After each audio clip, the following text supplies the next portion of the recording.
الحمد لله وبه نستعين أشهد أن لا إله إلا الله وحده لا شريك له وأشهد أن محمدا عبده ورسوله ونصلي ونسلم على هذا النبي الكريم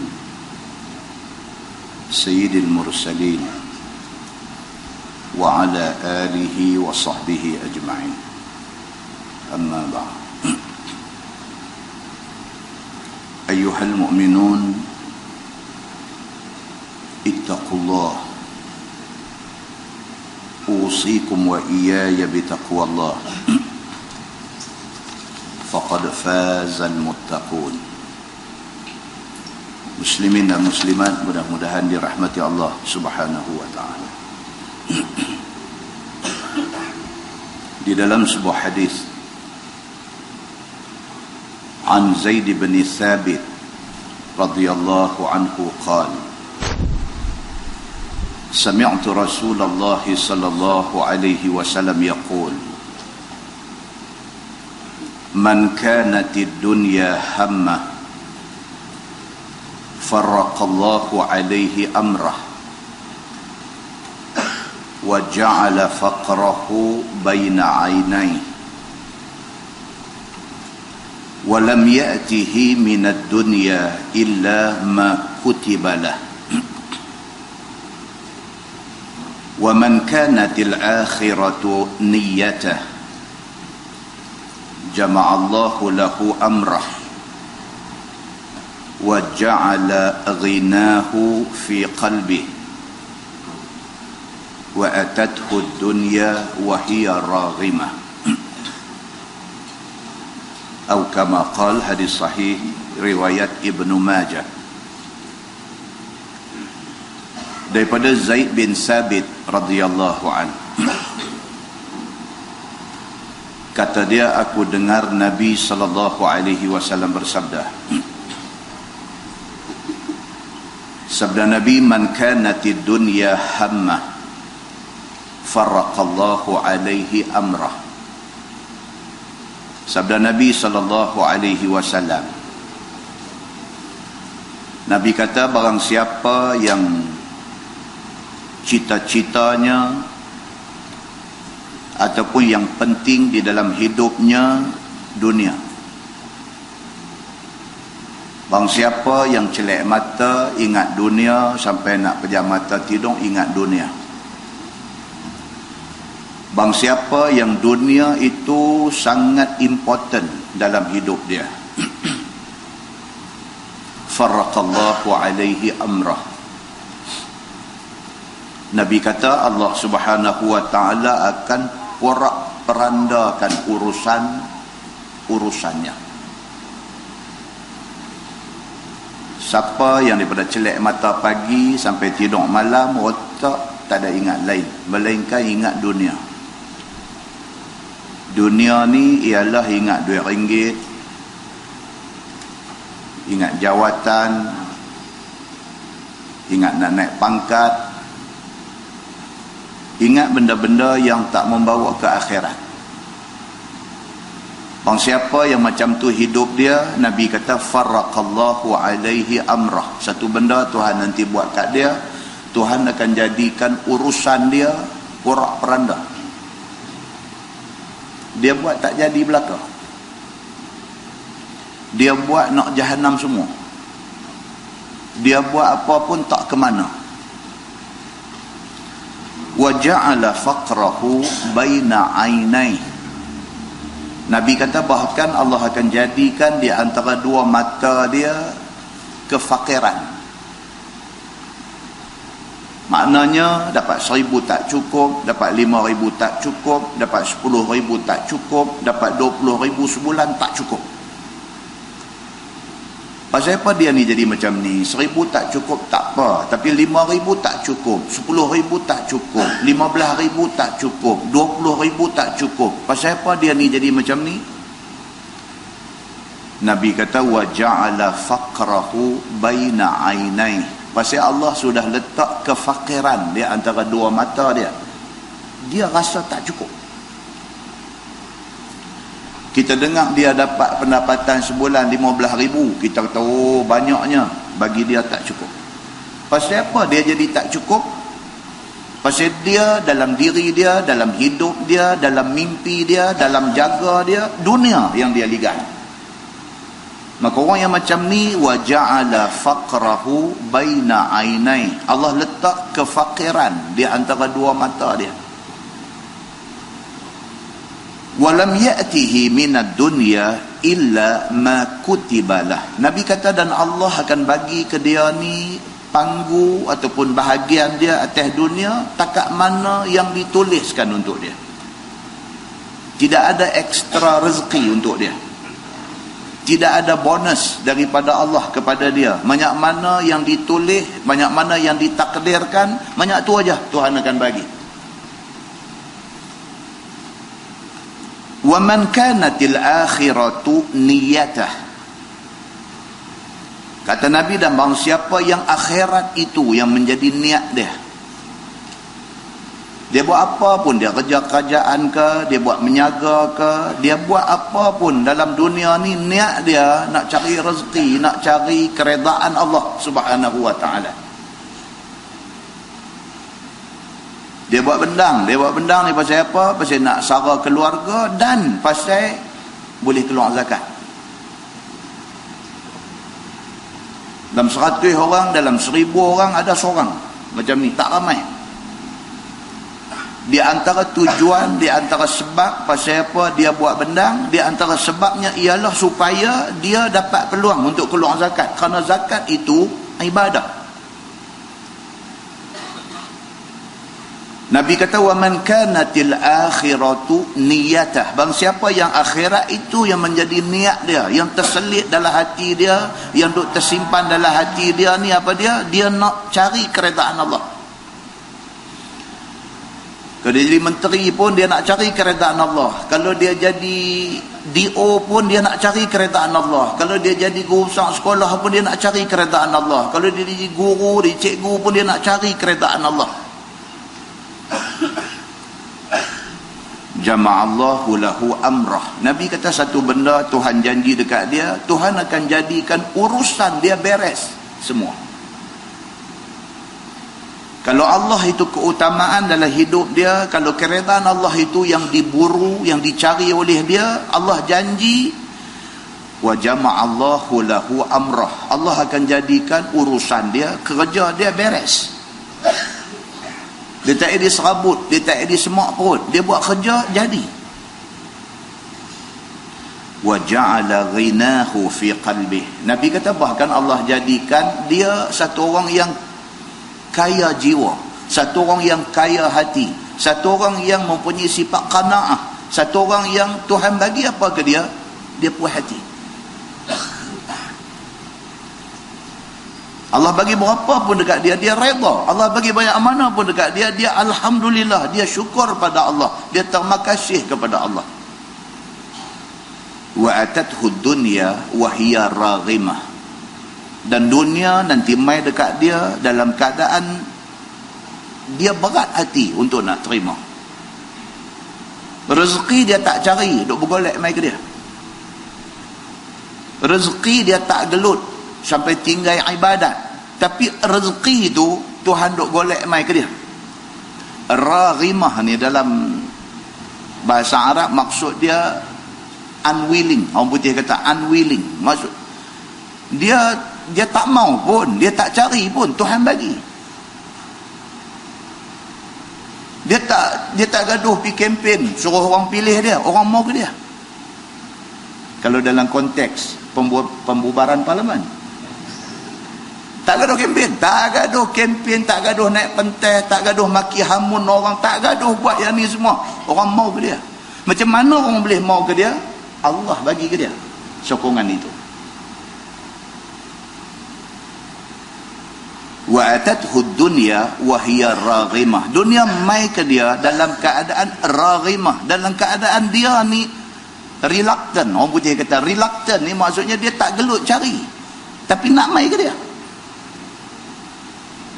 Rezeki ni tak tahu ke mana. Wa yarzuqhu min haitsu la yahtasib. Dan Allah bagi rezeki dekat dia daripada sumber yang tak sangka. Hadis itu hadis sahih riwayat Ibnu Majah. Dalam sebuah hadis riwayat daripada Abi Hurairah radhiyallahu anhu, kata dia, anna rajulan qala ya Rasulullah, rajulun yuridul jihad fi sabilillah wa huwa yabtaghi 'aradan min 'aradid dunya. Faqala Rasulullah sallallahu alaihi wasallam la ajra lah. Fa'azama dhalika an-nas wa qalu lirrajul ud ila Rasulillah sallallahu alaihi wasallam fala'allaka lam tufahimhu. Faqala ya Rasulullah, rajulun yuridul jihad fi sabilillah wa huwa yabtaghi 'aradan min 'aradid dunya. Faqala Rasulullah sallallahu alaihi wasallam la ajra lah. فقالوا للرجل عود إلى رسول الله صلى الله عليه وسلم فقال له الثالثة فقال له رسول الله صلى الله عليه وسلم لا أجر له أو كما قال. hadis sahih riwayat Abu Daud. Kata Abu Hurairah radhiyallahu anhu, satu laki-laki pergi jumpa Nabi sallallahu alaihi wasallam. Bila dia sampai di depan Nabi, dia bagi tahu dekat Nabi, dia kata, rajulun yuridul jihad fi sabilillah wa huwa yabtaghi 'aradan min 'aradid dunya. Satu orang lelaki pergi jumpa Nabi, dia kata dekat Nabi, dia kata, ya Rasulullah, ada satu orang dia nak pergi berjihad fi sabilillah, tapi sambil dengan jihad tu dia nak cari makan dengan kerja jihad itu. Sebab apa? Bila pergi jihad, kalau menang dalam medan jihad, dapat harta, dia panggil ghanimah, harta rampasan perang, dan harta itu akan dibahagi-bahagikan. Di antara yang akan dapat bahagian daripada ghanimah itu ialah orang yang ikut perang. So ada di kalangan sahabat ni nak pergi perang sabilillah bersama dengan Nabi, niat dia dua. Yang pertama nak pergi jihad fi sabilillah, yang kedua sambil-sambil boleh buat cari makan. Faqala Rasulullah sallallahu alaihi wasallam la ajra lah. Nabi kata, oh macam tu ke? Tidak ada pahala bagi dia. Fa'azama zalika an-nas. Dia bila dengar jawapan Nabi, dia balik habaq dekat orang ramai. Orang ramai ni bila dengar Nabi kata macam tu, fa'azama zalika an-nas, rasa azam ni berasa berat, berasa macam tak puas hati, berasa macam awak Nabi jawab lagu tu. Itu dia panggil fa'azam. Kan kita kata azim, azim maksudnya besar, maksud dia mulia. Fa'azaman nas, bila dia balik pergi habaq dekat orang, dia kata, aku dah tanya dah Nabi, kalau sekiranya kita pergi perang, kita pergi terlibat dalam jihad fi sabilillah, niat kita satu berjihad, yang kedua sambil-sambil itu boleh cari makan dengan jihad. Nabi kata tak dapat pahala orang yang macam tu. Bila dia cerita, orang yang dengar ni dengar, uish, dia kata takkan Nabi jawab macam tu. Fa'azama zalikan nas, orang ramai berasa macam berat, berasa macam susah nak terima jawapan Nabi itu, berasa macam tak puas hati, berasa macam ada tak kena tang-tang mana jawapan Nabi itu. Wa qalu lirrajul, maka depa ramai-ramai pakai kata dekat laki-laki ni, ud ila Rasulillah sallallahu alaihi wasallam. Depa kata hampir balik jumpa Nabi sallallahu alaihi wasallam, fala'allaka lam tufahimhu. Kok yang habaq Nabi tak faham kot. Itu maksud dia. Kan kadang-kadang kita ada satu muskil, kita pergi tanya satu orang, dia punya jawapan tu dia tak macam kita mau. Kita kadang-kadang tanya tu, kita ada jawapan yang kita mau, dia jawab tak macam yang kita mau, tak kena dengan selera kita. Kita duk rasa dia tak faham kot maksud aku ni. Demikian berlaku pada sahabat Nabi ridwanullah alaihim ajma'in. Depa kata dekat dia, ud ila Rasulillah sallallahu alaihi wasallam. Hampir balik jumpa Nabi, hampir jumpa Nabi balik, hampir cerita lagi sekali dekat Nabi. Fala'allaka lam tufahhimhu. Kok Nabi tak faham kot maksud yang sebenar ni. Hang terang lagu mana dekat Nabi ni. Kok Nabi salah faham kot. Nabi jawab macam tu. Faqala ya Rasulullah, rajulun yuridul jihad fi sabilillah wa huwa yabtaghi aradan min aradid dunya. Dia pergi lagi sekali jumpa Nabi, dia ulang benda yang sama. Dia kata, ya Rasulullah, ada satu sahabat ni, dia nak ikut pergi perang sabilillah, tapi sambil dengan nak ikut pergi perang tu, dia ingat dia boleh cari makan dengan benda tu. Jangan kebanyakan, ada sebahagian orang kan ngaji agama, buat hafaz Quran, nak pergi ke Mesir apa semua nak mengaji, niat mula ni memang nak mengaji agama, ini tuntutan Allah, nak cari keredaan Allah, itu niat mula cantik. Pergi balik mai tengok, oi lumayan. Orang mengaji agama ni kaya-kaya daripada kata Allah ni. Orang mengaji agama ni, nampak hidup senang. Dia tak macam orang dulu. Orang dulu kalau ustaz-ustaz mengaji agama ni, Allah, nampak. Naik basikal pun magat tak ada, rakap pun tak ada, tinggal mesti. Hari ni mengaji agama, hafaz Quran boleh naik X5. Orang dulu boleh naik EX5. Maka di kalangan ibu bapa pun nak bagi anak mengaji agama, nak bagi anak jadi figure agama yang terkenal. Pasal apa? Pasal agama pun boleh, Quran pun hafal, duit pun boleh. Dia nampak begitu. Nampak? Sama dengan sahabat tadi ni. Nak pergi berjihad, sambil nak berjihad, cari makan. Dia pergi dekat Nabi, dia cerita balik benda ni kepada Nabi sallallahu alaihi wasallam.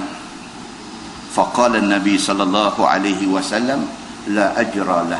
Nabi kata tak ada pahala dia ni. Dua kali tanya, jawapan sama. Faqalu lirajul ud ila Rasulillah sallallahu alaihi wasallam. Dia balik dekat orang ramai, habaq, depa kata dah hampir lagi sekali tanya Nabi, abang betul-betul tak mungkin dia kata pergi berjihad pada jalan Allah tak ada pahala, tak mungkin. Pimai-pimai, kalau sekiranya dia pergi berjihad, dia akan dapat juga bahagian dalam ghanimah.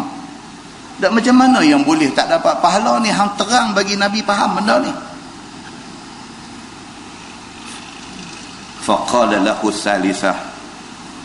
Maka dia pun pergi balik jumpa Nabi kali ketiga. Habaq lagi sekali kepada Nabi sallallahu alaihi wasallam. Faqala Rasulullah sallallahu alaihi wasallam lah. Nabi kata kat dia lagi sekali, la ajra lahu. Nabi kata tak ada pahala. Muslimin dan muslimat yang dirahmati Allah sekalian. Kesimpulannya apa dia tuan-tuan? Yang pertama, nak ikhlas dalam buat amalan kan senang. Kita nak ikhlas di dalam amalan yang kita buat bukan senang. Kadang-kadang permulaannya ikhlas, tiba-tiba tengah jalan hilang ikhlas itu. Mula-mula ikhlas, mula-mula nak pergi mengaji ni memang niat ikhlas, aku nak mengaji agama, aku balik esok aku nak berdakwah, ikhlas. Halfway tak jadi lain lah. Pasal apa? Pasal dunia, pasal nampak habuan tu.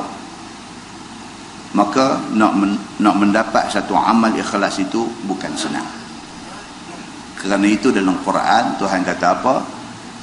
Tuhan cerita tentang manusia yang bakal disesatkan oleh syaitan.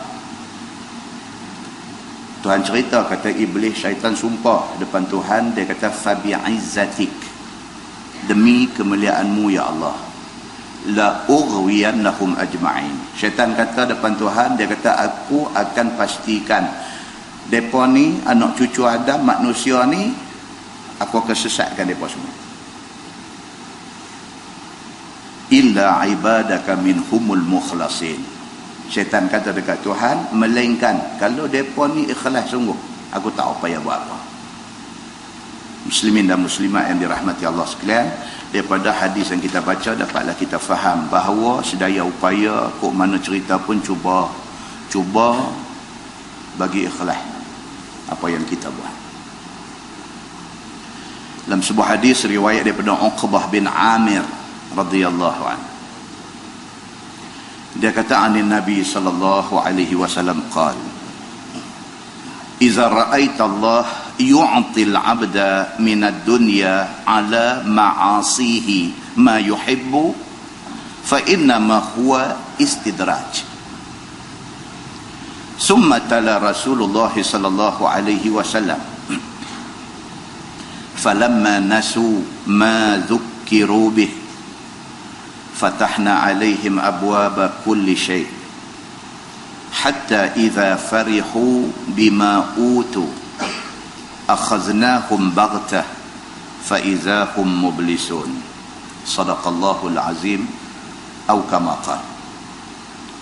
Daripada Uqbah bin Amir radhiyallahu anhu, dia kata Nabi sallallahu alaihi wasallam bersabda, Nabi kata iza ra'aita Allah yu'til 'abda minad dunya 'ala ma'asihi ma yuhibbu fa innama huwa istidraj.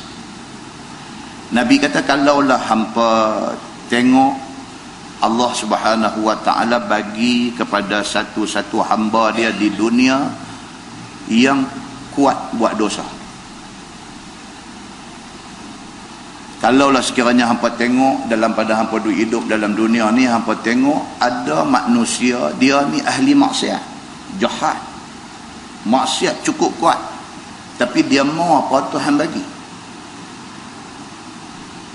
Kita tengok dia ni bukan setakat orang Islam tapi kuat maksiat, kapiang pula lagi. Bukan orang Islam pun, kapiang, tapi buat apa pun jadi.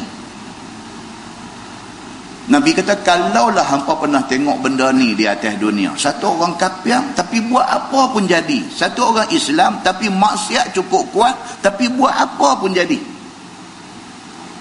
fa innama huwa istidraj. Nabi kata ketahuilah itu dipanggil istidraj. Istidraj maksudnya apa? Dapat satu keistimewaan, dia jahat tapi dapat satu keistimewaan. Keistimewaan itu Tuhan bagi untuk nak menambah kejahatan dia. Wal'ayazubillah. Dia ni kapiang tapi maju dalam perniagaan. Kemajuan yang dia dapat dalam niaga tu adalah istidraj. Bila dia dapat tu, maka lebih-lebih lagi teruk dia dengan kufur dia. Dia orang Islam tapi ya Allahu Akbar, dengan minum arak, dengan berzina, dengan buat maksiat terang-terang, dengan buat maksiat orang tak nampak, esok mai cerita kat orang kata semalam dia buat bagian-bagian benda dan sebagainya. Tapi dia ni mengaji, pandai, buat usaha apa pun jadi dan sebagainya. Nabi kata kalau kamu jumpa orang macam ni, fa innama huwa istidraj. Nabi kata itu dipanggil istidraj. Satu benda mata kasar nampak macam dapat keistimewaan, tetapi sebenarnya itulah kemusnahan bagi dia. Summa tala Rasulullah sallallahu alaihi wasallam, kemudian Nabi baca sepotong ayat Quran surah Al-An'am ayat 44. Allah berfirman falamma nasu ma zukkiru bih fatahna alaihim abwaba kulli syai' hatta idza farihu bima utu akhaznahum baghtah fa idza hum mublisun. Sadaqallahul azim. Tuhan kata dalam ayat tu falamma nasu ma zukkiru bih, apabila manusia ini lupa dengan peringatan Tuhan pada dia. Dia lupa agama, dia lupa kata dia orang Islam kena ikut Quran, kena ikut hadis. Dia lupa kata Nabi SAW itu pimpinan yang sebenar, yang mesti dia ikut. Dia lupa semua benda ni, dia lupa. Fatahna alaihim abwaba kulli syai'. Apabila dia lupa pada agama, dia lupa Allah, dia lupa pada pesan Nabi, pada ketika itu Allah buka segala pintu kesenangan kepada dia. Pelik Tuhan ni. Allah Subhanahu Wa Ta'ala ni, cara dia handle hamba dia ni pelik. Kita kalau sekiranya anak kita tunjuk bantah kat kita, dia tahu apa kita nak ajak dia. Kita manusia, apabila satu orang tunjuk kebencian dia dekat kita, kita tahu macam mana kita nak ajak dia. Itu manusia. Allah Subhanahu Wa Ta'ala dia terbalik pula dah. Dia kata apa? Apabila manusia ni falamma nasu ma dzukkiru bih, apabila manusia lupa apa yang diperingatkan kepada dia, fatahna alaihim abwaba kulli syai', kami akan buka kepada dia segala pintu kemewahan, pintu kesenangan di atas dunia ni. Lagi dia derhaka Allah, lagi nampak kuat. Lagi dia sombong dengan Allah, lagi nampak megah. Lagi dia langgar perintah Allah, nampak lagi kaya. Lagi dia buat benda-benda yang Allah marah, lagi nampak dia berkuasa. Hatta idza farihu bima utu, sehinggalah apabila sampai satu tahap dia gembira sangat dengan apa yang ada dekat dia. Dia yakin dia betul, padahal dia salah. Dia yakin dia betul. Dia kata, tengok aku duduk di jalan betul, pasal tu aku senang. Hampa tengok aku duduk jalan betul, pasal tu aku pandai. Hampa tengok aku duduk kata ni betul, pasal tu aku berjaya. Dia duduk main macam tu. Akhaznahum baghtah, Tuhan kata serta-merta kami ambil tindakan azab kepada dia. Tengah dia duduk di puncak keagungan, tengah dia duduk di puncak kegemilangan, tengah dia duduk di puncak kekuasaan, tengah dia duduk angkuh sombong takabur itu, akhaznahum baghtah, Tuhan kata kami ambil tindakan dekat dia baghtah, secara mengejut. Fa idza hum mublisun, pada ketika itu dia jadi orang yang sangat menyesal dan putus asa. Surah Al-An'am ayat 44. Muslimin dan muslimat yang dirahmati Allah sekalian, lagu cara kita pilih ni elok dah. Kita pilih untuk jadi orang Islam, kita pilih untuk jadi orang Islam nak mengaji agama, kita pilih jadi orang Islam yang meletakkan Allah, Rasul, Islam di atas daripada segala-galanya. Hak kita buat lah ni elok dah. Teruskan yang ini, jangan buat yang selain daripada itu, kerana mengundang malapetaka dunia dan malapetaka akhirat kepada kita. Mudah-mudahan mukadimah itu memberi manfaat kepada kita, insya-Allah. Kita menggunakan tafsir Nurul Ihsan jilid 2. Tafsir Nurul Ihsan jilid 2, muka surat 301. Muka surat 301, kita masih lagi di dalam tafsir Suratul Nahl. Surah An-Nahli, muka surat 301, kita sampai di tengah-tengah muka surat tu, iaitu ayat 24 daripada surah An-Nahl. A'udzubillahi minasyaitanirrajim. Wa idza qila lahum madza anzala rabbukum qalu asatirul awwalin. Maksudnya, dan apabila dikata kepada mereka itu, yakni kepada orang-orang yang dahulu kala itu, yakni kepada orang-orang kafir Mekah, apa suatu yang diturunkan oleh Tuhan kepada kamu wahai Muhammad? Orang kafir Mekah, mereka tak mau ikut Nabi Muhammad ni. Mereka kata Nabi Muhammad ni pecah belah masyarakat mereka. Sekian lama mereka duduk sembah berhala, duk sembah tokong elok dah, tiba-tiba main Nabi Muhammad. Abang kata salah, sembah tokong salah. Oh, mereka kata Muhammad hang pecah belah kami, kami bersatu di atas menyembah tokong. Tiba-tiba hang mai ajak kami berpecah. Sebahagian sudah tinggal sembah tokong, sudah sembah Tuhan yang tengok tak nampak ni. Hang pemecah belah masyarakat.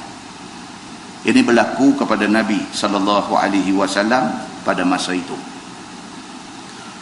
Mai third party, mai pihak ketiga jumpa kafir Quraisy. Depa tanya kepada kafir Quraisy ni, depa kata, "Maza anzala rabbukum?" Apa yang Tuhan telah turunkan kepada Muhammad ni Muhammad duk mengaku kata dia jadi utusan Tuhan. Tuhan duk buat turun main macam-macam benda dekat dia. Apa yang Tuhan buat turun kepada Muhammad? Orang main tanya kepada kafir musyrikin Makkah. Kata mereka itu asatirul awwalin. Kata mereka yang diturunkan oleh Tuhan kepada Muhammad itu ialah cerita dongeng, cerita dusta orang dulu kala. Perli. Mereka sindiang, mereka buat perli main. Mereka kata Muhammad ni cerita dia macam ni lah. Dia ni mamai, dia ni mimpi, dia duk main cerita dekat kami asatirul awalin, cerita 1001 malam dia duk main cerita kat kami. Semua ni karut, tak boleh pakai. Bahkan dia kata menyesat bagi manusia. Dia kata Nabi Muhammad ni mai buat sesat depa. Memang macam tu tuan-tuan, dia memang lagu tu. Orang gila, dia kata kita gila. Dia kata dia betul. Memang dalam dunia lah pun macam tu. Orang gila. Kita kata kat dia gila. Dia kata kat kita balik hang gila. Ambil. Nampak? Kafir musyrikin Makkah, dia kata Muhammad sesat. Betul-betul yang sesat siapa? Mereka tu sesat. Tapi mereka kata Nabi Muhammad sesat. Nabi Muhammad ajak mereka supaya beriman kepada Allah Subhanahu Wa Taala. Mereka kata Nabi Muhammad pecah belah masyarakat. Mereka tidak kata Nabi betul. Mereka kata mereka betul. Mereka kata Nabi salah. Dan begitulah keadaan sampai akhir zaman. Benda ni dia akan repeat, dia akan ulang. Muslimin dan muslimat yang dirahmati Allah sekalian. Firman Allah Subhanahu wa taala, liyahmilu auzarahum kamilah. Akibat daripada kata-kata depa itu, maka depa terpaksa menanggung akan segala dosa mereka itu dengan sempurna. Allah Subhanahu wa taala kata kerana kafir musyrikin Makkah depa kata Quran yang duk turun dekat Nabi itu cerita dongeng. Kerana mereka kata lagu tu, mereka mengambil tanggungjawab untuk menanggung dosa secara komplit. Berdosa sungguh mereka ni. Pasal apa? Pasal mereka buat main-main dengan Quran. Allah buat turun Quran kepada Nabi untuk bagi tahu dekat mereka. Mereka kata Quran itu cerita dongeng. Kerana mereka kata macam tu, mereka kena bertanggungjawab di atas kata-kata mereka. Mereka kena responsible di atas setiap perkataan yang mereka keluar. Mereka hina Allah, mereka hina Nabi, mereka hina Quran. Tanggungjawab itu mereka kena ambil kamilatan, secara sempurna. Firman Allah yaumal qiyamah, yakni pada hari kiamat nanti. Wa min auzaril ladzina yudhillunahum bighairi ilmin. Dan mereka kena tanggung segala dosa mereka yang menyesat mereka itu, yang diikut akan mereka itu, yakni dosa orang yang mengikut dengan tiada ilmu. Bukan sahaja mereka cakap lagu tu mereka berdosa, kalau ada orang ikut cakap mereka menanggung dosa orang yang ikut tu juga. Tuan-tuan, dia cakap dia dah berdosa, cakap dia tu ada orang ikut, orang yang ikut tu berapa ramai, dosa orang yang ikut tu mai atas kepala dia juga. Itu sebab tuan-tuan, kita bila nak bercakap, apatah lagi nak bercakap tentang hal agama, cakap bagi betul-betul. Cakap bagi betul-betul. Orang tanya kita, tanya pendapat kita, apa komen tuan tentang apa ni hukum hudud? Bolehkah kita implement di Malaysia yang masyarakat majmuk ni? Orang tanya kita, misalnya orang tanya macam tu. Itu soal agama. Itu soal mai daripada Quran, daripada hadis Nabi sallallahu alaihi wasallam. Kalau tak tahu nak jawab, saya no comment, sebab saya pun tak faham elok benda ni. Selamat. Pido jawab dengan muka macam lagu, macam nak peli-peli lagu tu, pido cakap baguslah. Kalau laksana benda tu, habis orang Islam pakai tudung tangan, habislah. Tak boleh nak kerja, tak boleh cari makan dah. Bagilah habis. Cakap dia tu pula, ada pula orang hak dengar ni sokong. Oh betul, dia ni jawab cantik, logik cukup cantik. Kita mau orang macam ni lah. Orang tu berdosa, dia berdosa, dosa orang yang ikut dia pun dia kena tanggung. Ini ayat ni nak abang benda tu. Bila dia main benda-benda macam ni, bukan ada apa, dia nak peringat kita. Dia nak peringat kita bila main perkara yang menyentuh tentang agama. Tak reti, jangan ulah. Cakap saya no comment, saya pun pitanya orang yang lebih tahu. Selamat. Bila pi ulasan tu pula menghina Allah Subhanahu wa taala. Habis kita, habis. Muslimin dan muslimat yang dirahmati Allah sekalian. Demikianlah hal orang tanya benda yang kecil-kecil pun orang mai tanya, kata ni saya nak tanya tuan, betul-betul lah ni janggut ni kira betul-betul macam mana? Simple punya benda aja, simple punya. Hang nak taruh janggut, taruh tak mau taruh sudah. Orang mai tanya dia, betul-betul janggut ni kira macam mana? Dia kata janggut ni kira lu tu lah, kira kambing pun ada janggut juga, bergelak kakak pi. Janganlah macam tu. Orang mai tanya satu simple-simpelnya benda, bahkan kadang-kadang dipandang hina oleh sebahagian orang. Orang mai tanya dia ni, saya nak tanya betul-betul ni, kayu sugi ni apa? Orang mai tanya dia. Dia kata lah ni lagu ni lah. Dia kata dulu, dia kata zaman Nabi dulu mana ada ni Oral B punya beruh gigi apa semua, tak ada. Jadi mereka pakai kayu tu lah, kayu siwa tu, kayu sugi tu. Zaman lah dah ada Oral B, dah ada apa-apa nak tosah dah, ada benda tu pemotong. Dia jawab macam tu. Jangan. Contoh yang kita bawa ni adalah contoh yang berlegar-legar dalam masyarakat. Contoh yang hidup di dalam masyarakat. Yang orang yang tak reti tapi nak tebiang pergi jawab juga. Yang akhirnya benda tu ni yang ayat Quran duk bagi tahu. Hang jawab macam tu, hang menghina sunnah Nabi sallallahu alaihi wasallam, dah satu dosa. Ada orang pergi percaya, pergi ikut, pergi pakai apa yang hang jawab. Dosa orang yang percaya, yang ikut, yang pakai juga hang kena tanggung. Juga hang kena tanggung. Begitu. Baik. Kemudian dia kata apa? Dibalas azab dengan tiada kurang daripada dosanya, dan setengah dosa orang yang ikut akan dia. Sabda Nabi sallallahu alaihi wasallam, barang siapa mula jalan satu kebajikan, maka baginya pahala, dan pahala orang yang kerja dan ikut dia. Demikianlah juga halnya dengan kejahatan. Itu hadis yang kita selalu baca. Hadis daripada Jarir bin Abdullah radhiyallahu anhu. Dia kata ja'an nasun minal a'rab ila Rasulillah sallallahu alaihi wasallam alaihimus suf fara'a su'a halihim qad asabathum hajah fahassa an-nas ala sadaqah fa'abta'u anhu hatta ru'iya dhalika fi wajhihi.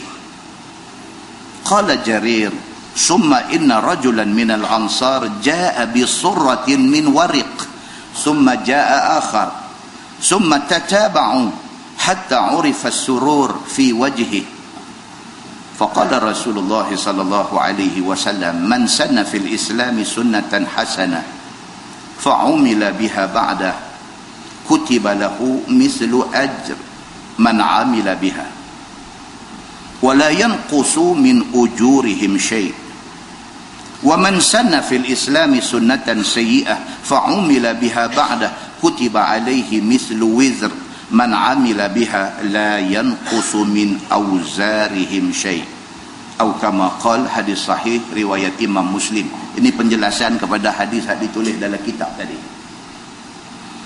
Kata Jarir, satu hari mai sekumpulan orang Arab. Arab ni Badui. Badui ni susah lah.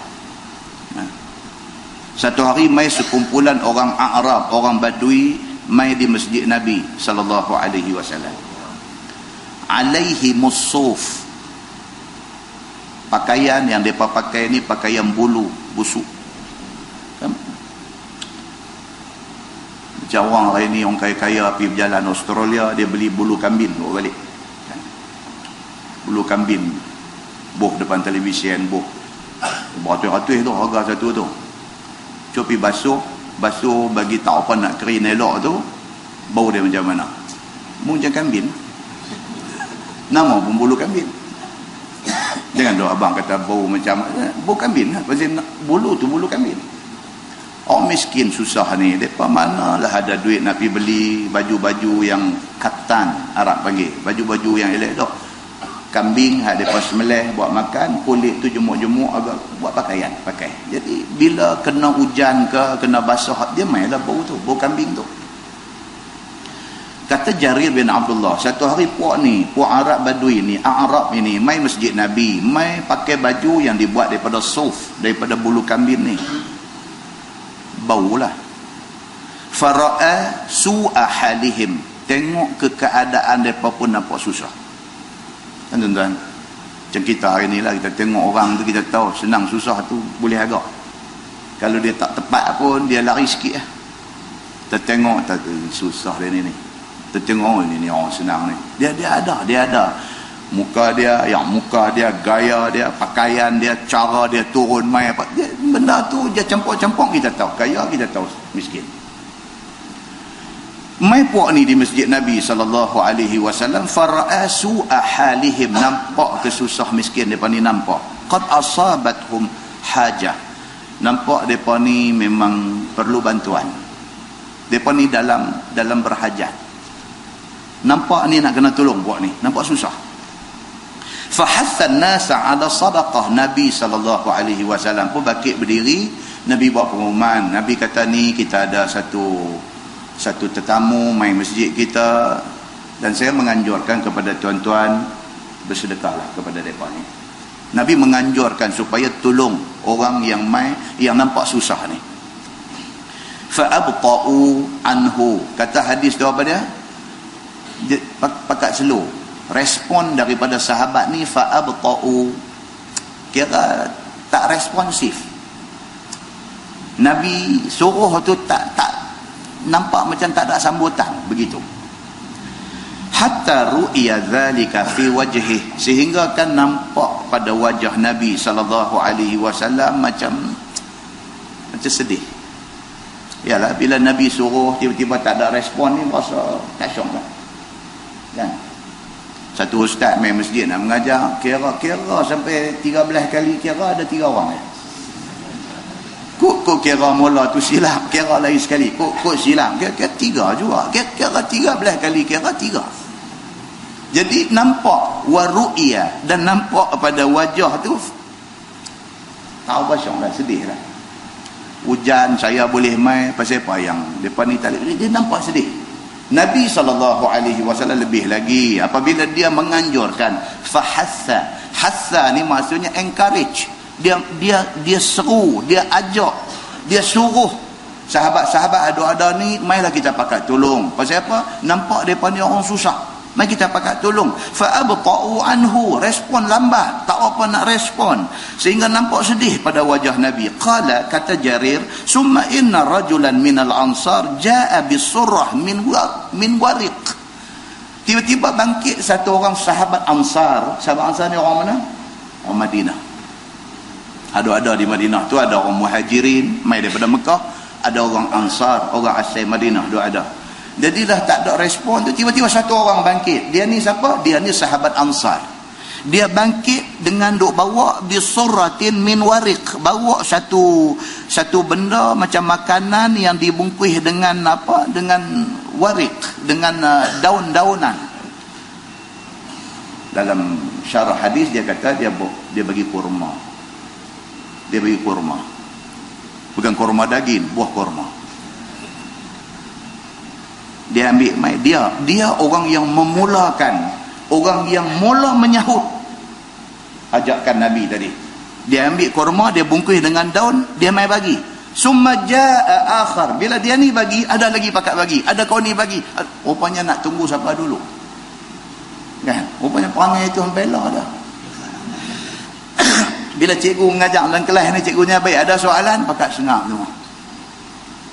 Faham semua ke? Sengap juga. Faham tak ni apa yang saya beritahu ni? Sengap juga. Bila seorang bangkit tanya, cikgu terang, ada 2, ada 3, ada 4, pakat nak tanya lah. Rupanya siapa nak mula tanya?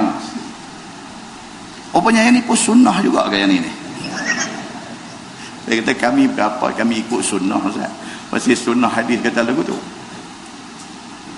Bila mai Ansar ni bungkus kurma pergi bagi, summa jaa akhar, hak lain pula pakat mai bagi, summa tataba'u. Nabi kata kemudian berturut-turut, orang ni nak bagi, orang ni nak bagi, semua pakat nak bagi. Hatta urifa surur fi wajhi, sehinggalah nampak seronok di muka Nabi sallallahu alaihi wasallam. Nabi seronok.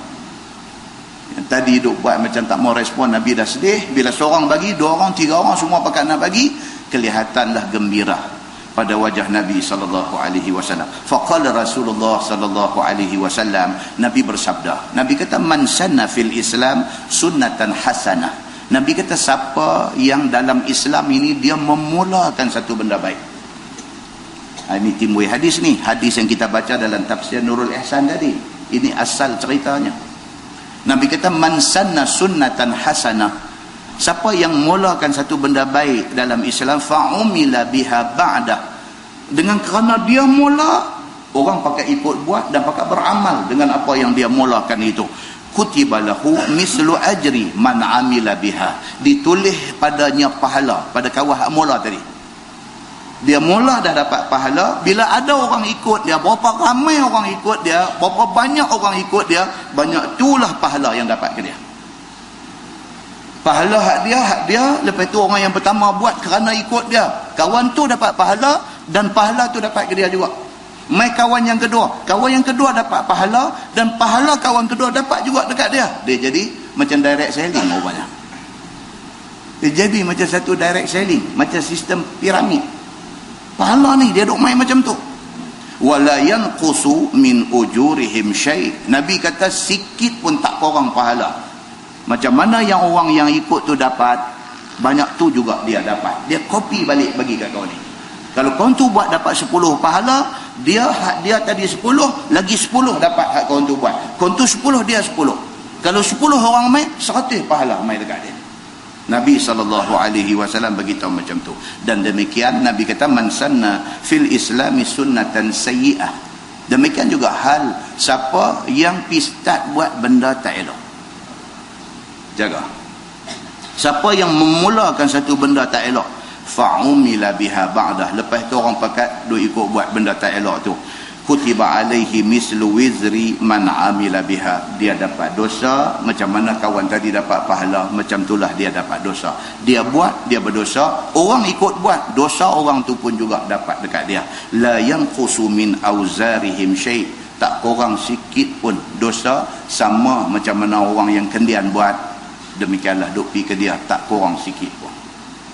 Muslimin dan muslimat yang dirahmati Allah, itu sebab dalam hadis Nabi kata, sebuah hadis riwayat Abdullah, dia kata, qala Nabi sallallahu alaihi wasallam, laisa min nafsin tuqtalu zulman. Nabi kata, tidak adalah satu pun manusia yang kena bunuh atas dunia ni, illa kana ala bani Adam al-awwal kiflun minha, melainkan anak Nabi Adam hak mula-mula bunuh saudara dia dulu memikul dosa.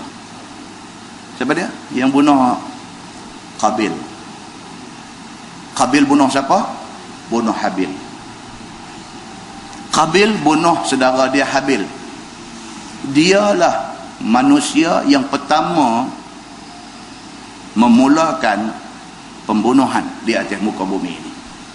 Nabi SAW dalam hadis Bukhari yang kita baca, tak sah hadis Bukhari, hadis yang paling sahih, Nabi SAW kata apa?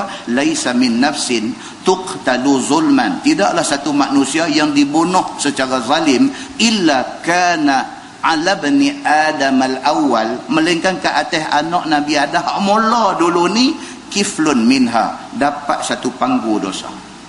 Hari ini tuan-tuan, kalau di Amerika Syarikat, dia kira second, within second satu pembunuhan.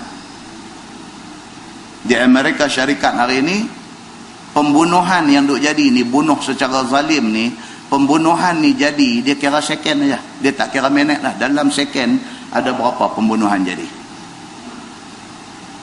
Kita pun dia duk main lah benda macam ni, kerana jegir aja, kena jegir mata dekat mak rempik ya, dia main pukul mati. Jegir mata, bukan marah, bukan pergi duk jerkah dia, bukan pergi duk kata kasar-kasar dekat dia, jegir dekat dia ya. Dia patah balik, main tanya, jegir apa? Dia jadi gitu, dia jadi darah ni, dia jadi dari mana tu, dia panas. Dia kata apa? Jegir-jegir apa? Dah kita cakap elok, kita kata dah bawa motor ni lah, kata janganlah duk press minyak lagu tu. Aku nak press, hang peduli apa? Dia jawab lagu tu kat kita. Kita kata dia hormatlah orang tua-tua sikit, dah lepas helmet main sebiji atas muka. jatuh terjun di tepi parit tu, meninggal kawan yang tegur ni. Dia jadi macam tu keadaan, dia jadi tak elok, dia jadi jiwa tak tenteram, dia jiwa ada jiwa kacau. Muslimin dan muslimat yang dirahmati Allah sekalian, berlakunya benda tu, dosa dia bunuh kawan tu satu. No, anak Nabi Adam no, sangkut juga dengan mak rempit ni, sangkut juga. Pasal apa? Pasal dia lah orang yang introduce pembunuhan, yang memperkenalkan bunuh orang di atas muka bumi ini.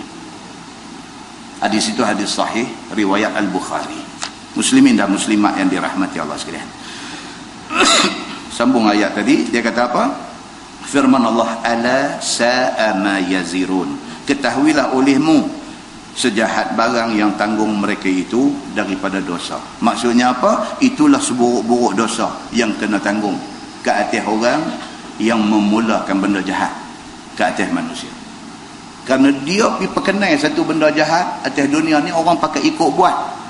Selagi mana orang duk buat benda yang dia perkenalkan, selagi itulah dia duk tanggung dosa, dan itulah seburuk-buruk tempat dia di hari akhirat esok. Firman Allah, qad makkaral ladzina min qablihim, sungguh telah buat makar oleh segala kafir yang dahulu daripada mereka itu.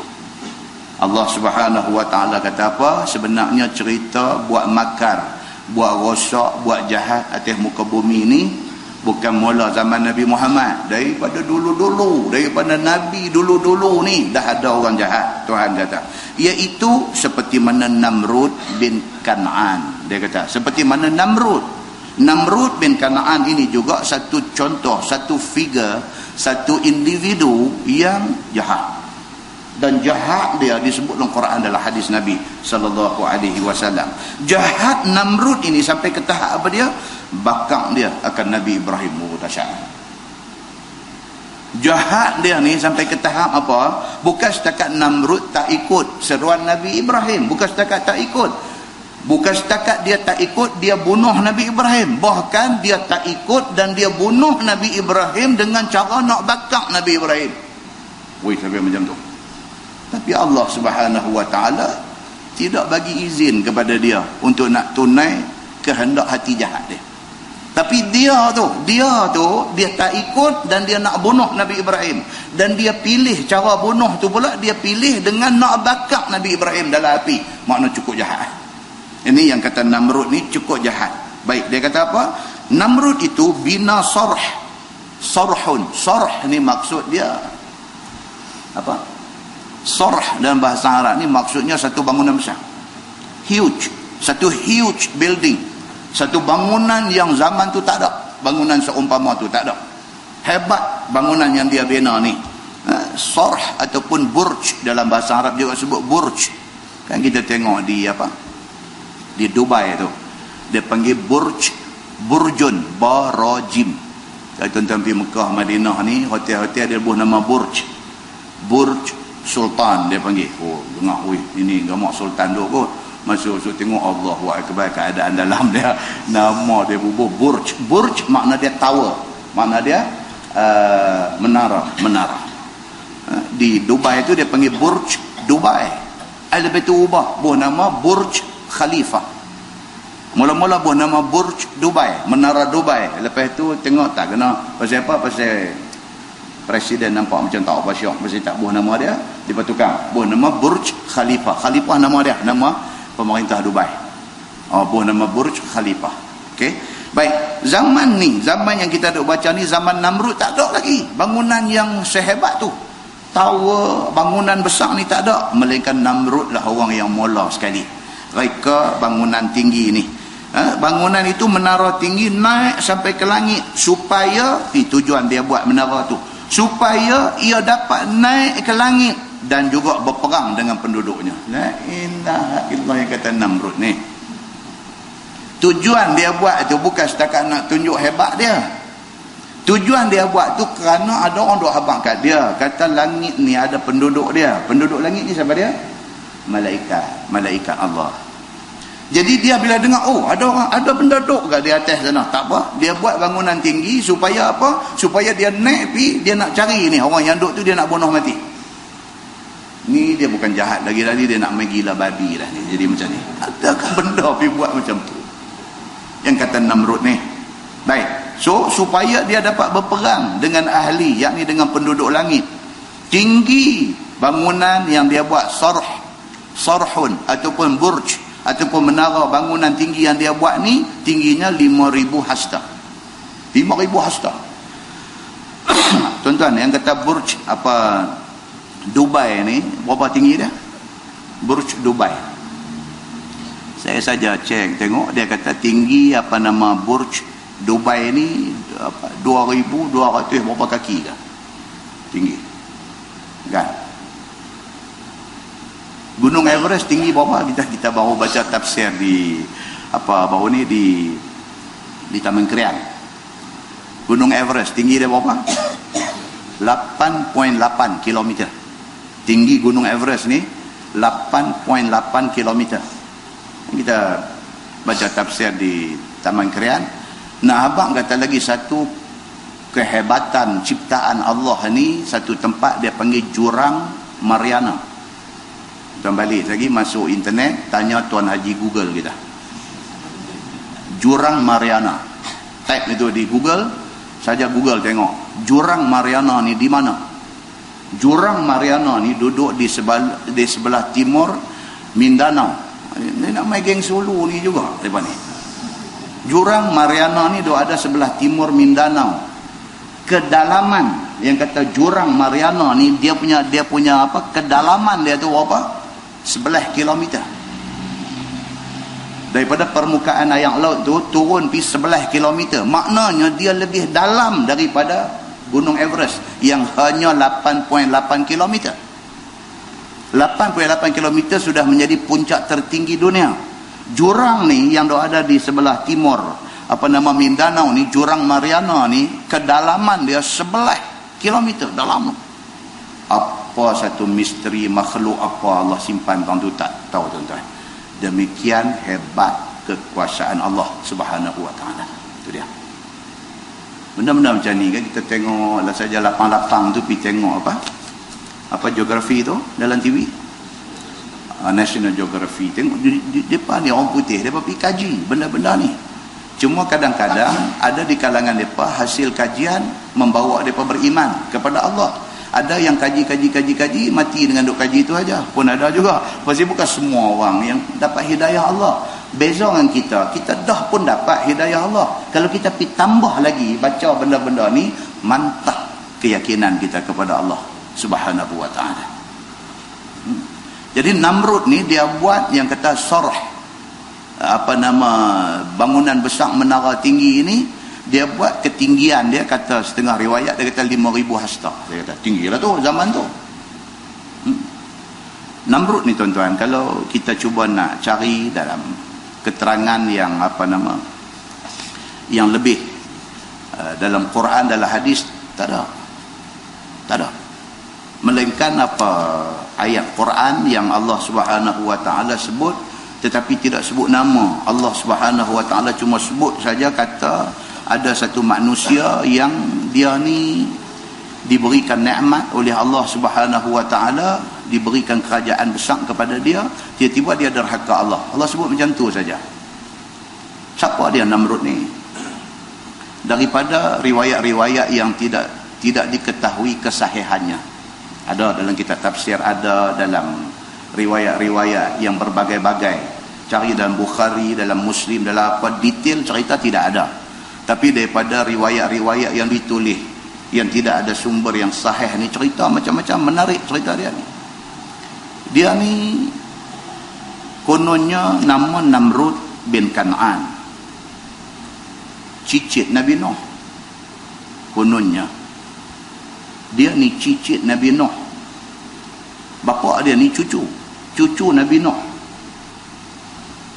Maka kerana tu yang kata sarh, bangunan menara tinggi tu yang dia bina tu adalah yang terhebat selepas daripada banjir besar yang melanda zaman Nabi Nuh.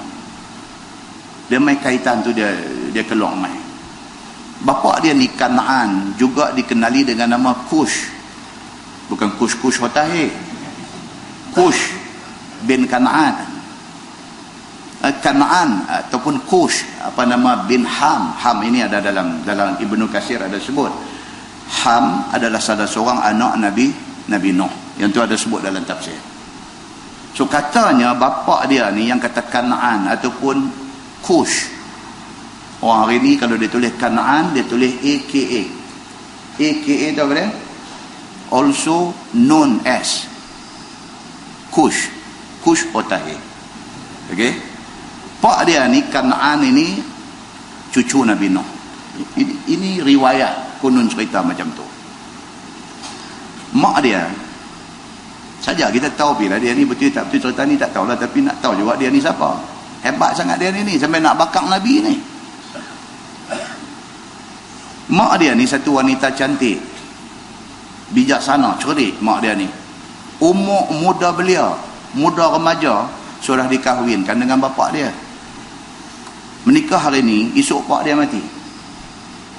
Mak dia ni menikah dengan bapa dia sehari aja, satu malam aja, esok bapa dia mati. Kemudian mak dia mengandung, mak dia melahirkan dia. Bila mak dia beranak mai kat dia, mak dia ni pun jenis otak cerdik. Dia nampak benda ni boleh ambil kesempatan, kerana dalam masyarakat itu pada masa tu dia lah orang yang paling cantik, cerdik. Mak ni dia pun klaim, dia mendakwa di depan orang ramai semua, dia kata dia sebenarnya mengandung dan beranak tanpa disentuh oleh mana-mana laki-laki. Dia main cerita tu. Dan dia kata untuk makluman semua orang, dia kata ni yang lahir keluar ni, dia bagi nama Namrud, dia ni sebenarnya anak Tuhan. Dia kata. Ada orang percaya, jangan takut. Hari ni pun kalau tuan-tuan tiba-tiba pergi bangkit abang kata saya ni segan anak abang, tapi tak apalah saya abang, bila saya sebenarnya Nabi. Ada orang percaya, ada. Jangan takut, yang akan ikut ni ada. Saya segan lah nak cerita benda-benda macam ni. Sekali lagi orang kata saya mengarut, merapu apa semua, tapi saya tak cerita. Saya duk rasa berdosa, buat lagu macam sedih, suara buat bagi parau nak cakap tu. Lepas tu abang kata saya sebenar-benarnya Nabi. Terekam sujud kaki tu. Orang dulu pun macam tu, lah pun macam tu. Jadi mak dia ni kata dia tak disentuh oleh mana-mana laki-laki. Dia kata tiba-tiba dia mengandung, dia kata beranak budak ni, dia kata hampa tahu tak, dia kata budak ni adalah anak Tuhan. Dia kata sekumpulan percaya. Dia ni akhirnya Namrud ni membesar jadi orang segak. Dia ni membesar jadi satu orang yang rupa parah segak, disertai dengan cerdik bijak. Namrud ni hanya jadi ketua dalam masyarakat ni, dia mesti ada satu kelebihan pada orang. Di antaranya apa dia? Cerdik. Cerdik ni cerdik mengaji pandai ke, cerdik putang orang ke, tak kira. Yang penting dia ada cerdik, baru orang boleh ikut dia. Maka dia ni dia ada benda tu kat dia. Dia cerdik, dia dengan segak dia, dengan hebat dia, dengan cerdik yang ada kat dia dan sebagainya. Apatah lagi, saya cerita bulan lepas apa dia ni alim, dia ni pandai dalam bidang matematik. Dia punya calculation ni memang tepat. Itu sebab dia nak buat sarh ataupun burj, bangunan tinggi besar ni, dia nak buat itu memerlukan calculation. Arkitek, engineer yang terlibat dalam pembinaan benda-benda ni mesti kena orang bijak, orang cerdik. Dia ada kebijaksanaan tu. Dia ni pandai dalam bidang matematik, dalam bidang architecture, dan dia pandai dalam bidang ilmu falak. Tapi dia misuse, dia salah guna kepandaian ini. Dia pandai dalam bidang architecture, dia pergi bina sarh, dia pergi bina satu bangunan menara tinggi dan sebagainya. Dia nak pergi naik atas langit, dia nak pergi cari siapa duduk atas langit, dia nak bunuh habis semua, dia nak dia jadi Tuhan. Dia pandai dalam bidang ilmu falak. Ilmu falak ni asal-asalnya ilmu kaji bintang, kaji apa semua ni, asal-asal yang tu.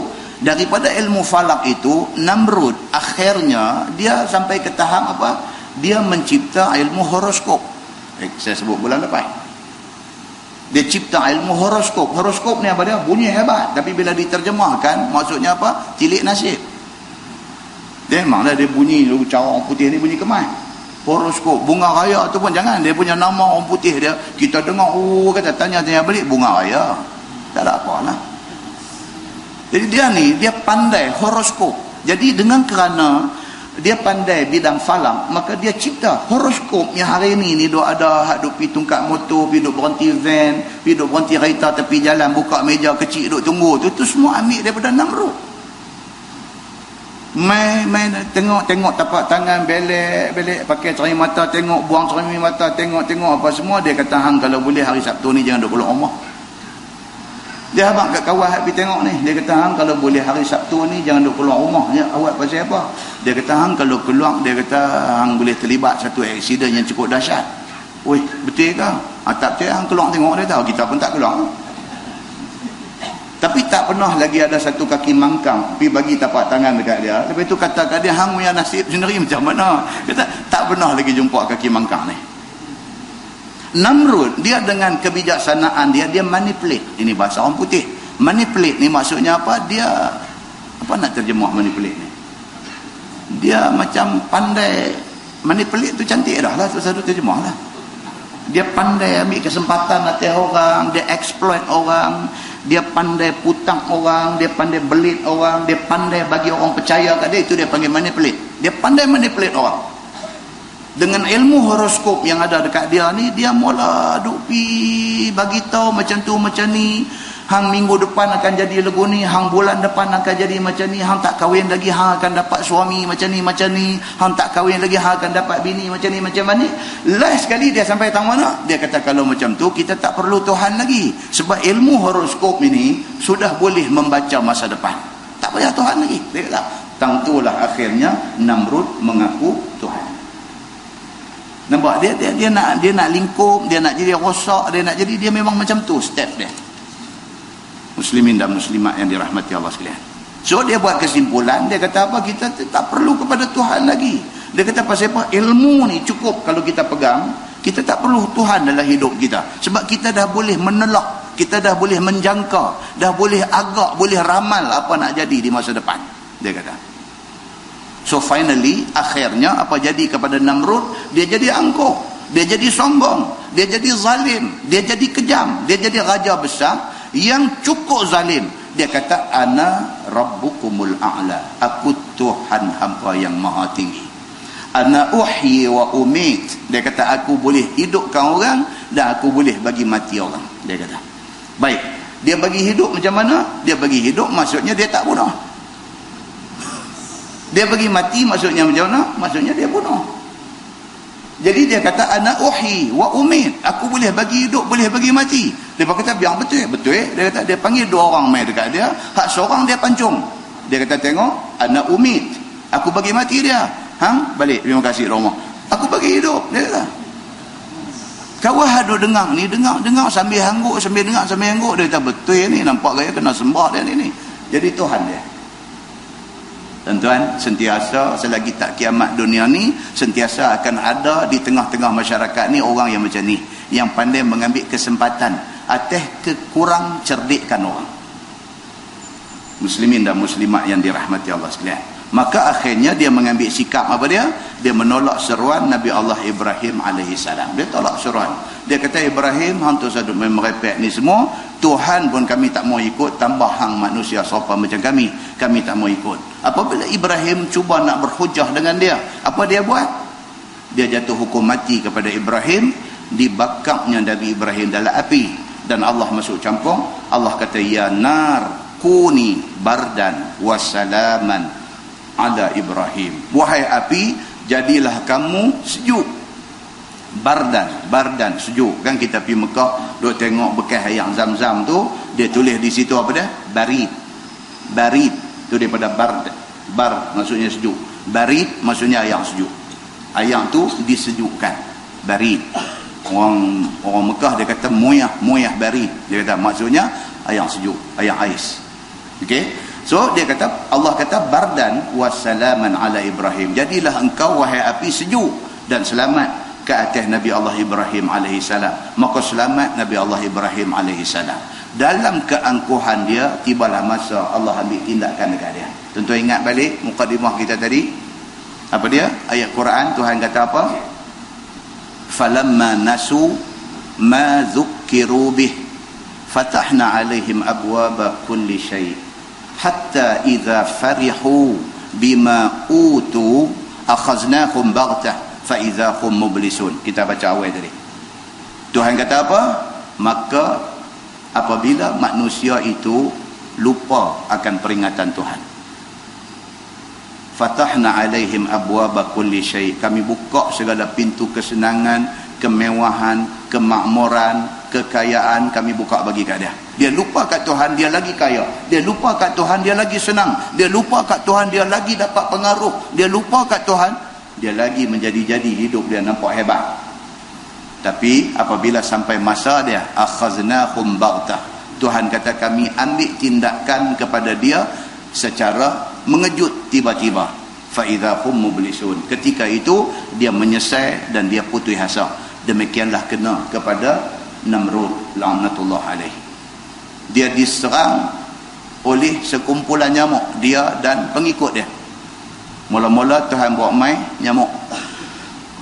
Dalam setengah tafsir kata apa, nyamuk ni satu macam punya nyamuk, dia serang, dia boleh tembus kulit dan badan manusia. Apa jenis nyamuk tak tahu. Dan didatangkan angin kencang, menumbangkan sorh, bangunan menara hebat yang dia bina, tumbang, jatuh ke laut dan menimpa segala pengikut dia. Pun macam tu, Tuhan bagi gambar menjadi lebih suspend. Dia selamat daripada serangan nyamuk dan juga ribut yang kencang ni. Selamat dia lari. Kapal terbang dah ada perangai enjin dah, duk tunggu. Dia nampak macam ni, dia lari naik kapal terbang, dia tuang. Tapi bersama dengan dia, sekong aja nyamuk Tuhan bagi pergi. Sekong aja. Hak banyak-banyak mai hang boleh lari, sekong ni Tuhan bagi ikut dia, masuk dalam kepala dia. Hari-hari duk injek otak dia. Dia sakit. Ini dalam riwayat, setengah riwayat, bahkan dalam Ibnu Katsir pun kata lagu tu. Kena injek dia sakit. Macam orang kena migraine. Sampai tarik rambut, sakit lah, makan macam-macam ubat apa-apa, painkiller dan sebagainya, sakit saja. Okey, sakit. Dia macam tu. Maka bila dia sakit sangat tak boleh tahan, dia panggil pengikut dia, pengawal dia, dia suruh katuk kepala dia bila dia sakit. Kan macam orang kena migraine, kadang-kadang dia boleh pergi hantuk kepala kat dinding ni. Dia terlampau sakit, dia pergi katuk kepala dia, kum tu. Demikian kena kepada Namrud. Katuk berasa macam okey sikit. Sekali lagi sakit pula, dia katuk, dia hantuk kepala dia, okey sikit. Lama-lama dia tak mau nak okey, katuk pun tak okey, dia suruh bodyguard dia ambil katuk kuat-kuat, katuk mampu dia ni.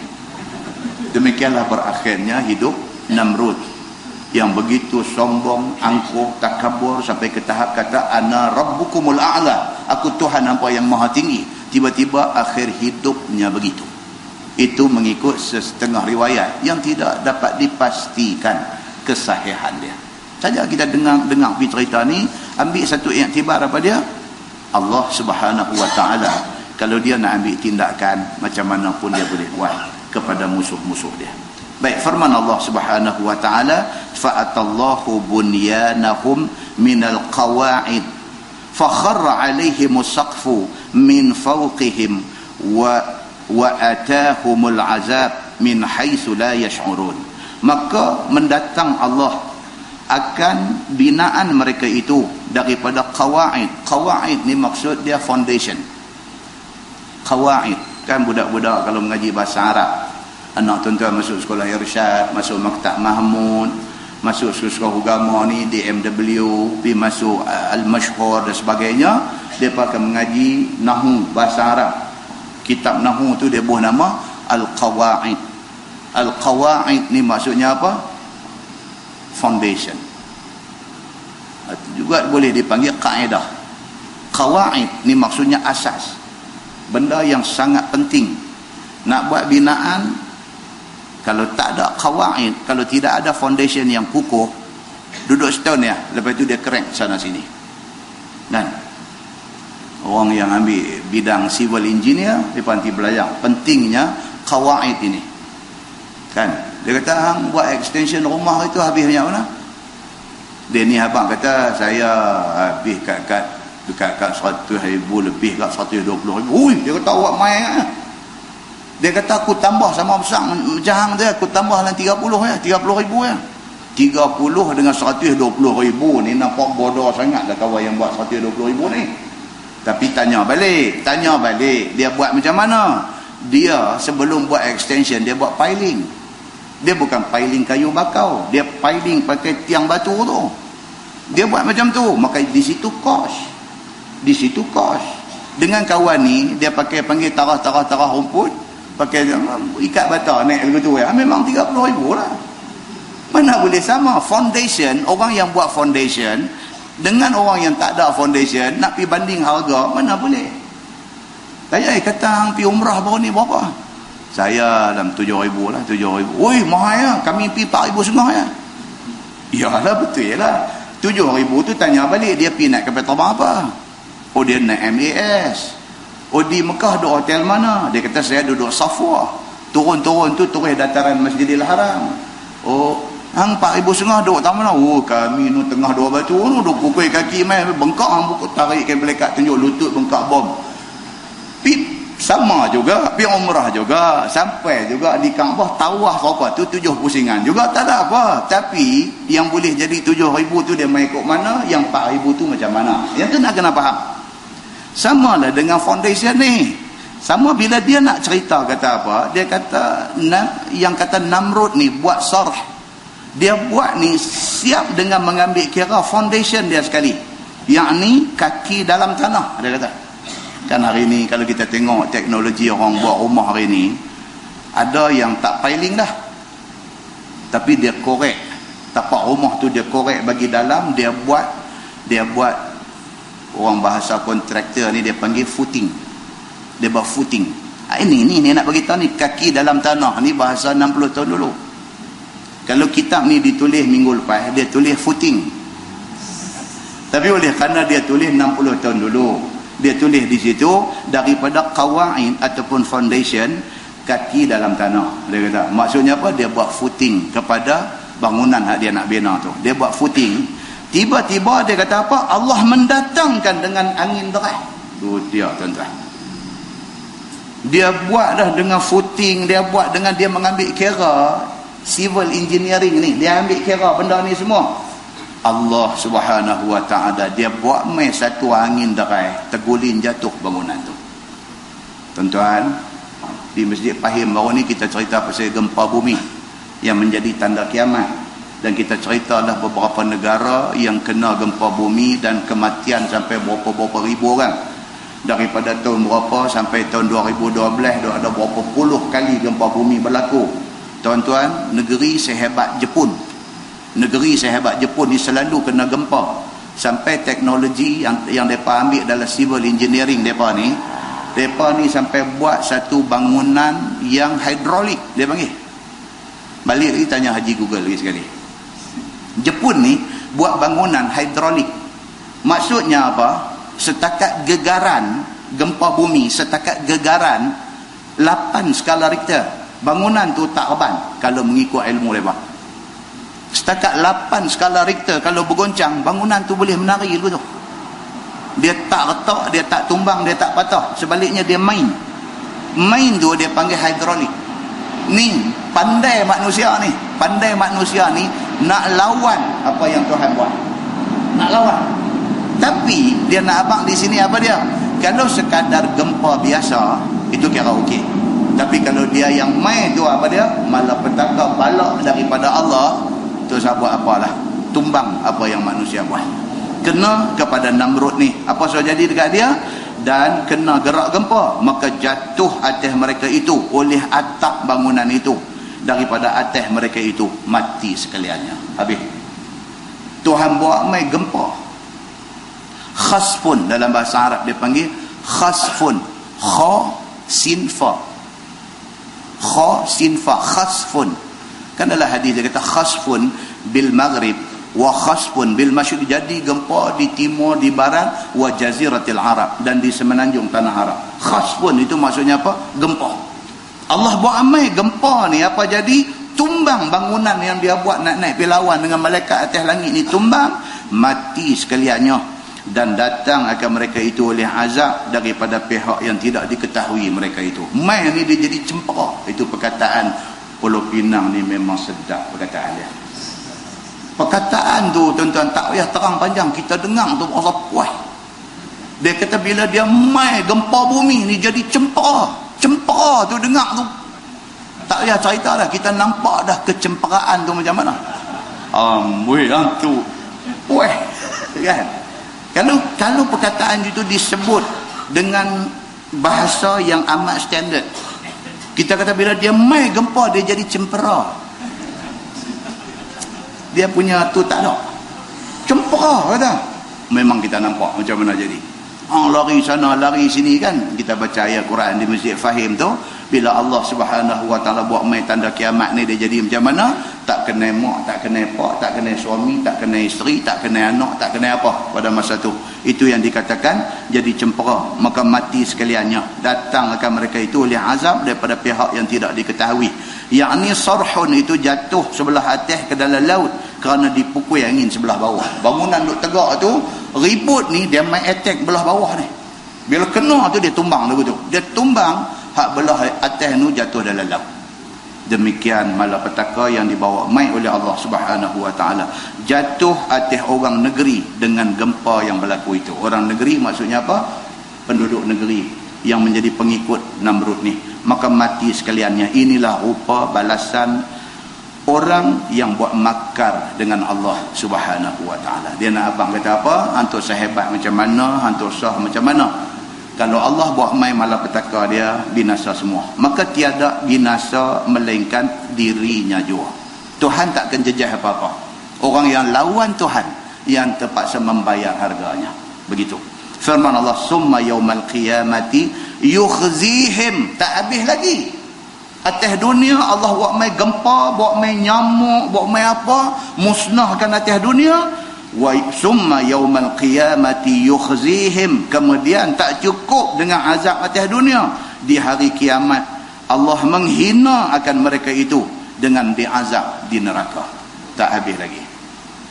Ingat kau macam tu punya kena atas dunia, akhirat esok okey dah. Oh dah apa-apanya. Akhirat esok azab neraka pula nanti kena dekat orang yang lawan Tuhan ni. Wa yaqulu aina syuraka'i allazina kuntum tusyaquna fihim. Dan lagi berkata Allah Subhanahu Wa Taala kepada segala kapiang itu di atas lidah malaikat, mana dia syarik aku, yakni syarik Allah yang ada kamu bersalah-salahan dengan orang mukmin pada mereka itu. Tuhan tanya, mana dia berhala tokong yang hampa sembah dulu ni di hari akhirat esok? Tuhan tanya lagi, selapis lagi. Tuhan kata, nah hari ni hampa duduk dalam neraka, aku nak tanya hampa, mana pi Tuhan yang hampa sembah atas dunia dulu? Mana? Tuhan kata, panggil dia, mai suruh dia bawa keluar hampa daripada neraka ni. Tuhan sudah tanya macam tu. Sekira-kira kamu sembah asnam, tiada sembah Allah. Dan orang mukmin itu sembah Allah, tiada sembah asnam. Itu dia. Tuhan kata atas dunia dulu, Nabi yang aku hantar suruh hampa sembah aku, sembah Allah. Tapi hampa pilih untuk nak sembah tokong. Mana dia tokong tu? Panggil dia mai, suruh dia tolong hampa, suruh dia bawa keluar hampa daripada azab neraka yang hampa duk ada hari ini. Dan baru ni kita baca satu hadis di Masjid Jitra, cerita Nabi SAW apabila selesai perang Badar. Kan bila habis perang Badar, Nabi pergi duduk berehat di satu tempat 3 hari. Lepas tu Nabi patah balik mai ke medan Badar ini. Lepas 3 hari Nabi patah balik mai di medan Badar ini, di tepi Qalib. Qalib ini maksudnya satu lubang besar yang berada di celah-celah batu bukit. Dan disitulah dijadikan Qalib, dijadikan apa?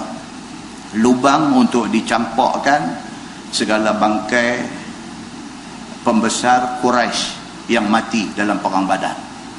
Disitulah mayat Abu Lahab. Disitulah segala mayat Abu Jahal, Utbah bin Rabi'ah yang mati dalam perang Badar ni, semua ada dalam tu. Nabi mai berdiri di tepi lubang tu. Berdiri, Nabi kata, ya fulan, ya fulan, ya fulan. Nabi panggil nama mereka satu-satu. Ya Aba Jahlin, wahai Aba Jahal yang mati tu ada dalam lubang ni. Nabi panggil, ya Aba Jahlin,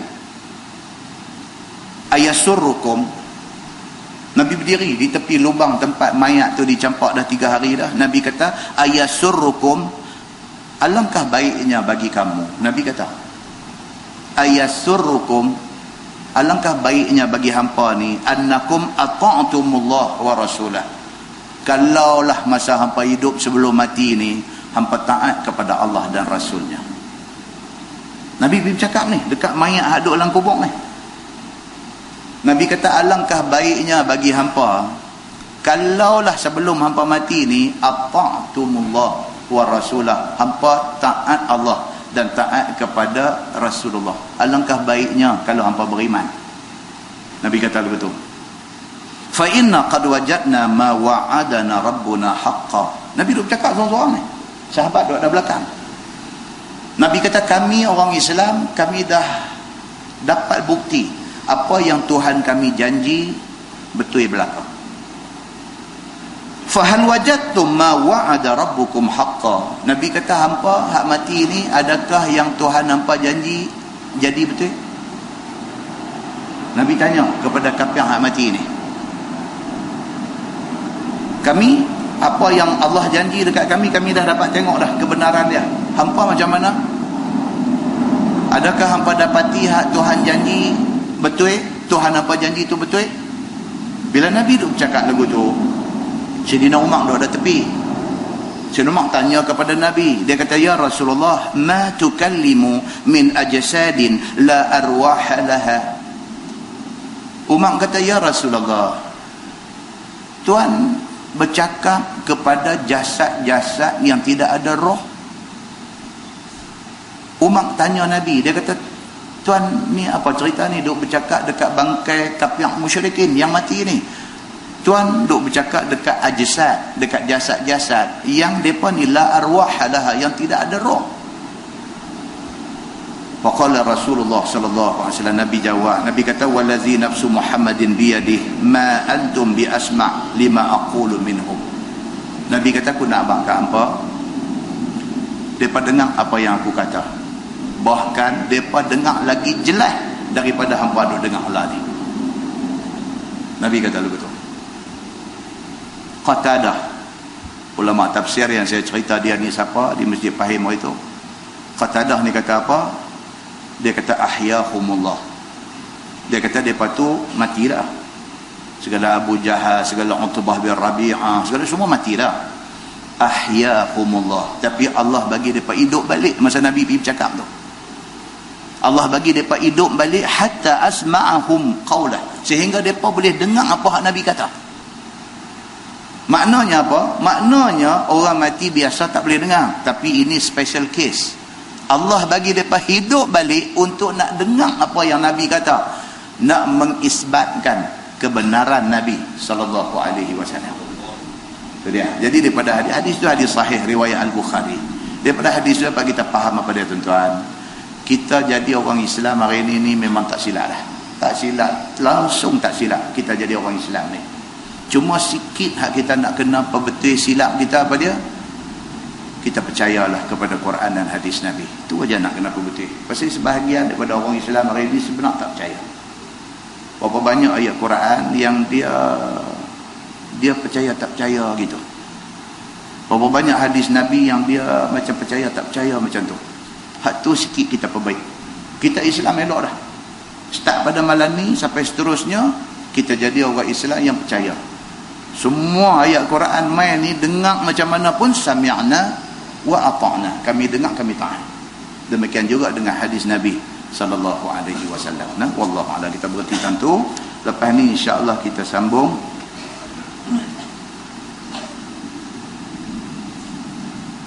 Kita sambung ayat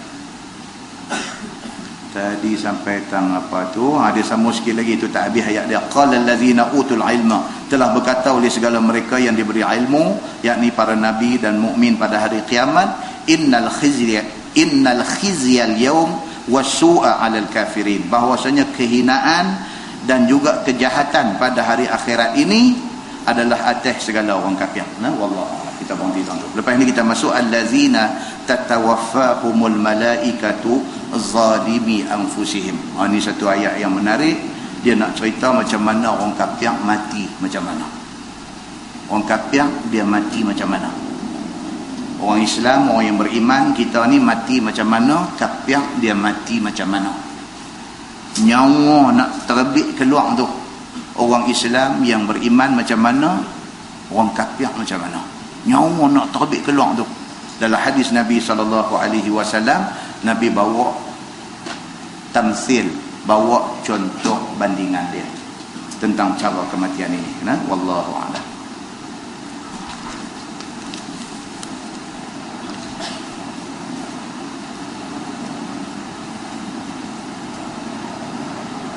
Kita tangguh dengan tasbih kafarah dan suratul Asr. Subhanallah.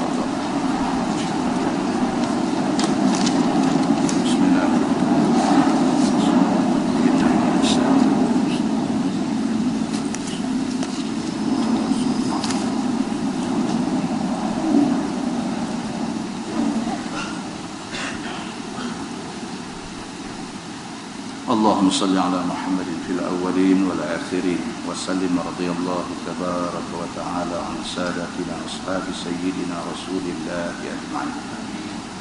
بسم الله الرحمن الرحيم. الحمد لله رب العالمين حمدا يوافي نعمه ويكافئ مزيدا. يا ربنا لك الحمد كما ينبغي لجلال وجهك الكريم وعظيم سلطانك. رضينا بالله ربا وبالإسلام دينا وبمحمد نبيا ورسولا. اللهم افتح علينا فتوح العارفين وارزقنا فهم النبيين بجاه خاتم المرسلين. اللهم فقهنا في الدين وعلمنا التأويل واهدنا صراطك المستقيم. اللهم أرنا الحق حقا وارزقنا اتباعه وأرنا الباطل باطلا وارزقنا اجتنابه. اللهم اجعل جمعنا جمعا مرحوما وتفرقنا من بعده تفرقا معصوما. وصلى الله على محمد وعلى آله وصحبه وسلم والحمد لله رب العالمين. السلام عليكم.